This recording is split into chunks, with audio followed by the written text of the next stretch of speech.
नमस्कार दोस्तों। बिहार कर्मचारी चयन आयोग के द्वारा बहुत बड़ी संख्या में वैकेंसी निकाली गई है। यह इंटर स्तरीय पदों पर नियुक्ति हेतु आयोजन की जाने वाली द्वितीय इंटर स्तरीय संयुक्त प्रतियोगी परीक्षा का संशोधित विज्ञापन संख्या 23A है। यानी कि ये वैकेंसी 2023 में भी निकाली गई थी, लगभग 12,000 कुछ वैकेंसी थी, जिसको संशोधित करके अब उसे बढ़ा करके कर दिया गया है लगभग 23,000, जो हम आपको दिखाएंगे। और इसकी क्या शैक्षणिक योग्यता रहेगी और क्या उनका सिलेबस रहेगा और कितने शुल्क कटेगा, इन सभी चर्चाओं पर बात करेंगे। और ये भी हम देखेंगे कि कितनी कौन से विभाग में कितनी पोस्ट आई हुई है। तो चलिए हम शुरू करते हैं। हम बात करते हैं, देखिए विज्ञापन संख्या 23A है, यानी इसके पहले था 2023 था। कहता ऑनलाइन रजिस्ट्रेशन कब से कब तक चलेगा? 15 अक्टूबर और 25 नवंबर तक रहेगा इसका रजिस्ट्रेशन। और इसमें कौन कौन अभ्यर्थी कर पाएंगे, ये सभी पर हम बात करेंगे।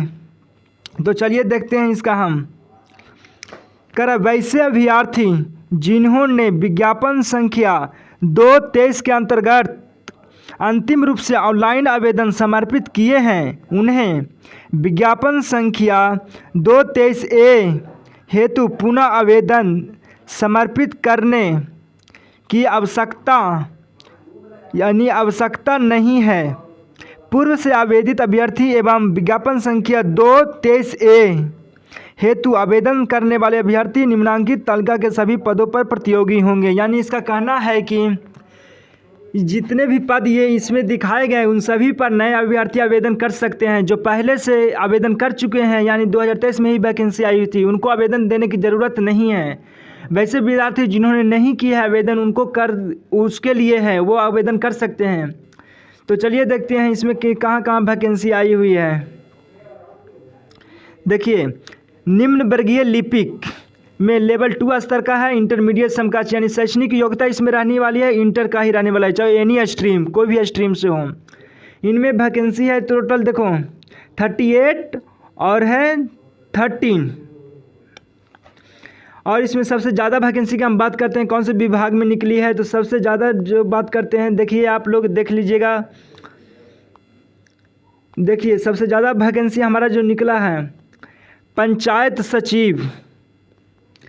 देखिए लगभग 4 पंचायत सचिव 14 नंबर में। देखिए पंचायत सचिव में लगभग देखिए 3532 और यहाँ 1022 लगभग इतना पोस्ट आई हुई है।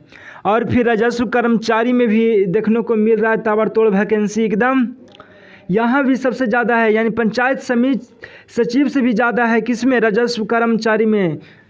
तो आप लोगों के लिए बहुत ही खुशखबरी है, इतनी बड़ी संख्या में आप लोगों की वैकेंसी सरकार दे रही है। और हम बात कर लेते हैं कि देखिए एक और है विभाग निम्न वर्गीय लिपिक, यानी 18, क्रम संख्या 18 में है। देखिए 2039 और 684 यहाँ भी वैकेंसी बड़ी संख्या में देखने को मिल रही है हमें। और देखिए बहुत सारा वैकेंसियाँ हैं, देखिए देखते जाइए, बहुत सारे वैकेंसी है। अब हम बात करते हैं अब इसको ऑनलाइन कौन कौन करेंगे आवेदन। तो चलिए बहुत सारी वैकेंसी है, यहाँ पर दिया गया है, आप लोग PDF में देख लीजिएगा। तो चलिए यहाँ पर अब हम देखते हैं शैक्षणिक योग्यता क्या रहने वाली है। देखिए हमारा शैक्षणिक योग्यता रहेगा इस वैकेंसी की, ऑनलाइन आवेदन समर्पित करने की अंतिम तिथि तक अभ्यर्थियों को मान्यता प्राप्त संस्थान से इंटरमीडिएट समकक्ष उपरोक्त तालिका वर्णित पदों के सामने उल्लिखित न्यूनतम शैक्षणिक योग्यता से उत्तीर्ण होना अनिवार्य है। यानी कि जो भी ऊपर वैकेंसी दी गई है, यानी आवेदन करने से पहले देखिए यहाँ लिखा हुआ इंटरमीडिएट अंतिम तिथि तक हो जाना चाहिए, यानी कि आपका एजुकेशनल क्वालिफिकेशन पास हो जाना चाहिए।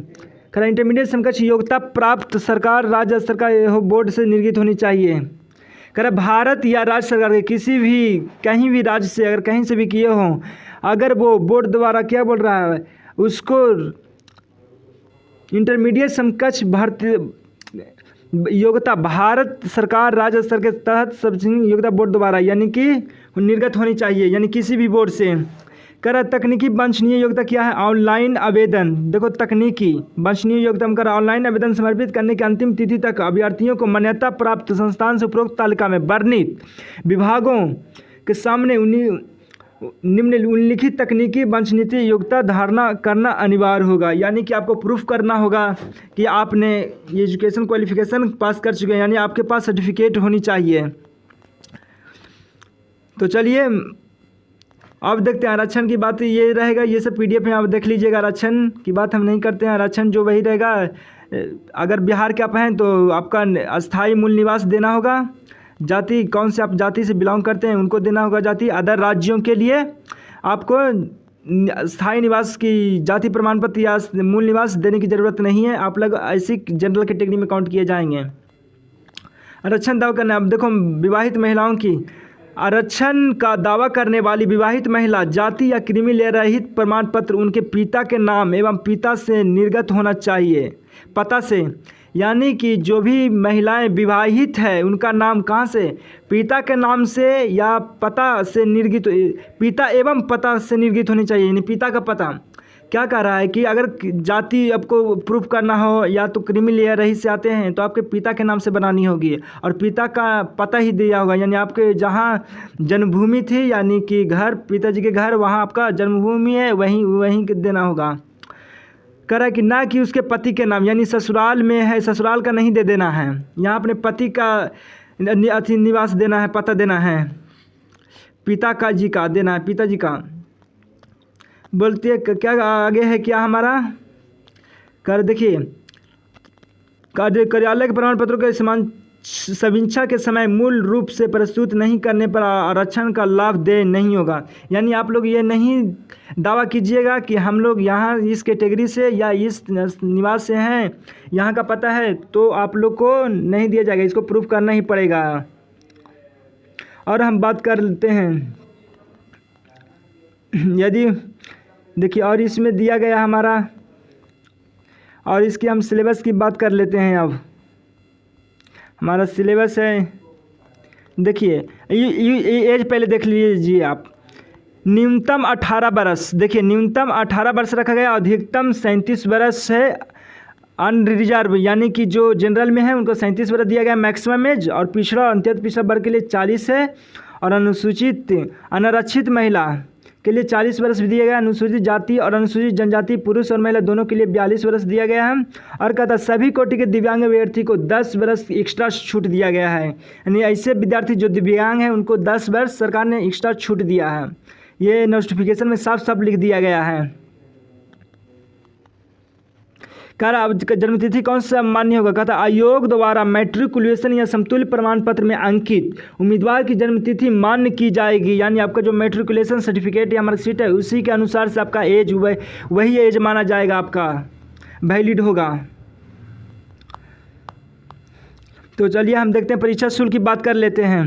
कह रहा देखिए 6 में हमारा लिखा गया परीक्षा शुल्क का रहा। परीक्षा शुल्क प्रारंभिक परीक्षा में समान प्रशासन विभाग बिहार पटना के संकल्प संख्या 15568 दिनांक 21/8/2025 के आलोक में प्रत्येक अभ्यर्थियों के लिए परीक्षा शुल्क की राशि मात्र 100 रुपया रखी गई है। दोस्तों बहुत ही कम, यानी सरकार ने ये बहुत अच्छा किया विद्यार्थियों के लिए, मात्र 100 रुपया रखी गई है, जो पिछली बार बहुत ज़्यादा थी, लगभग 600 के आसपास थी। तो देखिए और क्या करा है हमारा, और क्या करा, देखिए परीक्षा शुल्क की राशि पर प्रक्रिया शुल्क एवं सेवा कर टैक्स अभ्यर्थी को द्वारा अलग से वहन किया जाएगा। परीक्षा शुल्क अभ्यर्थी का ऑनलाइन नेट बैंकिंग आदि से, यानी कि टैक्स अलग से आपको देना पड़ेगा। और ये कब से होगा, ऑनलाइन रजिस्ट्रेशन करने के पश्चात परीक्षा शुल्क ऑनलाइन पेमेंट गेटवे कह रहा है क्या के माध्यम से दिनांक 25/10/2025 से लेकर 25/11/2025 तक जमा किया जाएगा। यानी कि 25 तक आपको पेमेंट करा देना है, एकदम 25 नवंबर तक पेमेंट आपका हो जाना चाहिए। अब परीक्षा की प्रकृति सिलेबस की बात कर लेते हैं, इसकी प्रकृति क्या रहने वाली है। तो हम देखते हैं कि परीक्षा की प्रकृति वस्तुनिष्ठ होगा, यानी बहुविकल्पीय होगा, यानी आपके ऑप्शन 4 को दिए रहेंगे, उसमें से एक चूज करना होगा।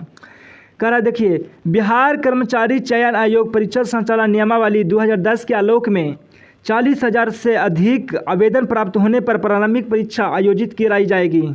ये बस ऐसे ही लिखा है दोस्तों, ये जो है 40,000 से हमेशा ही लाखों में फॉर्म गिरता है, तो ये मत सोचिए कि 40,000 से कम गिरेगा। अधिक आवेदन प्राप्त होने के प्रारंभिक परीक्षा एक से अधिक चरणों में आयोजित की जा सकती है। विभिन्न चरणों में परीक्षा आयोजित कराए जाने की स्थिति परीक्षा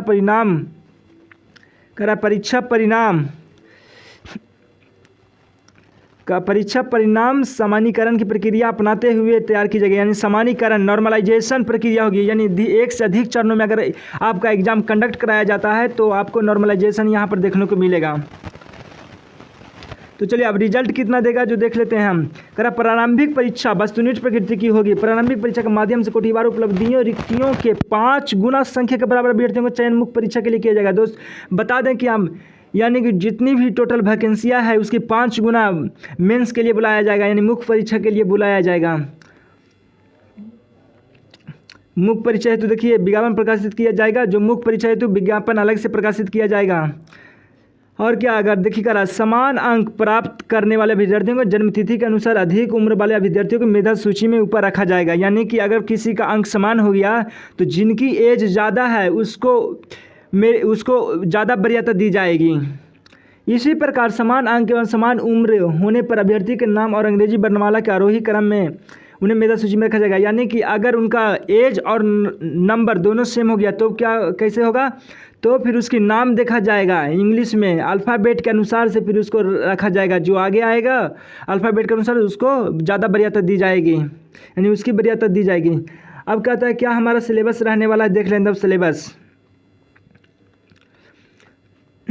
सिलेबस हमारा है क्या, प्रारंभिक परीक्षा में एक पत्र सामान्य ज्ञान का होगा जिसके निम्नलिखित विषय होंगे। देखिए सामान्य अध्ययन यानी जीएस रहेगा, सामान्य विज्ञान और गणित रहेगा। सामान्य जनरल ये है अवेयरनेस है, अध्ययन है, इसमें जीके जीएस जो भी आता है आज पेपर हुआ गया। समाज विज्ञान और गणित है। मानसिक क्षमता जांच यानी रीजनिंग भी रहने वाली है। अब हमारा निगेटिव मार्किंग कितना होगा, कितने नंबर का होगा, कह रहा है प्रश्न वस्तुनिष्ठ वैकल्पीय होंगे। कुछ प्रश्नों की संख्या 150 होगी, यानी कुल प्रश्न कितने होंगे 150 होंगे। प्रत्येक सही उत्तर के लिए 4 अंक दिया जाएगा आपको, और प्रत्येक गलत उत्तर के लिए 1 अंक की कटौती की जाएगी। यानी आपने अगर सही दिया तो 4 अंक दिया जाएगा, अगर एक गलत कर ली तो 1 नंबर काट लिया जाएगा।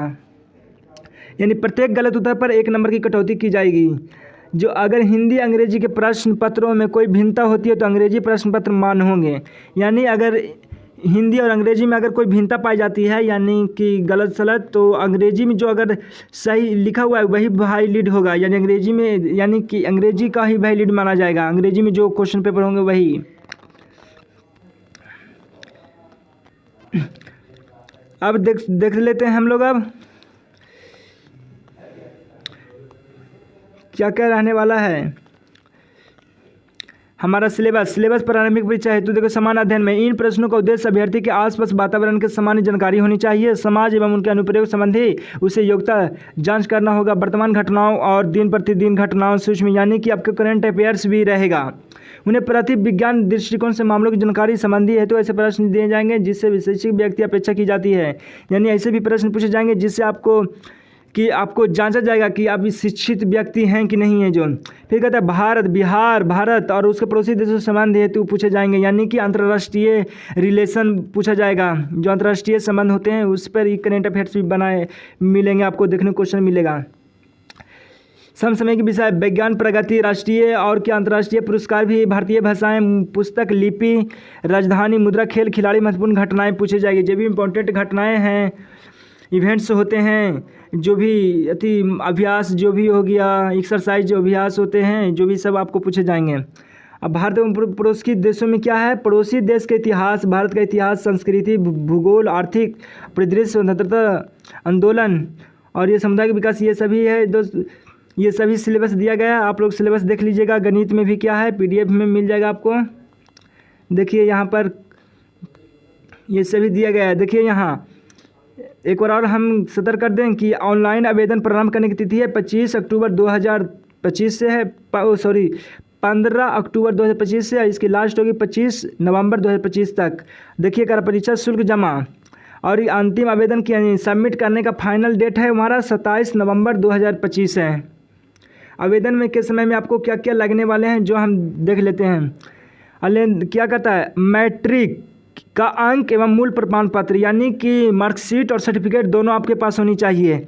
इंटरमीडिएट या समकक्ष से संबंधित अंक पत्र और मूल प्रमाण पत्र, यानी इंटरमीडिएट का भी मार्कशीट और सर्टिफिकेट होनी चाहिए। टंकन कंप्यूटर ज्ञान से संबंधित अंक प्रमाण पत्र, मूल प्रमाण पत्र, यानी आपको अगर एडीसीए किया होगा, टाइपिंग सर्टिफिकेट आपके पास होगा, उसको भी रखना होगा, देना होगा।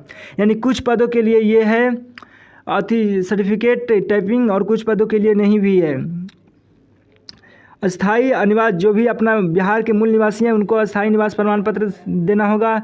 जाति प्रमाण पत्र, जो भी ओबीसी आते हैं, एनसी एसटी ईबीसी, उनको ईडब्ल्यूएस जो भी है उनको भी अति आपको प्रूफ करना होगा। स्वतंत्रता सेनानी पोता पोती हैं तो उनका नदनी प्रमाण पत्र देना होगा।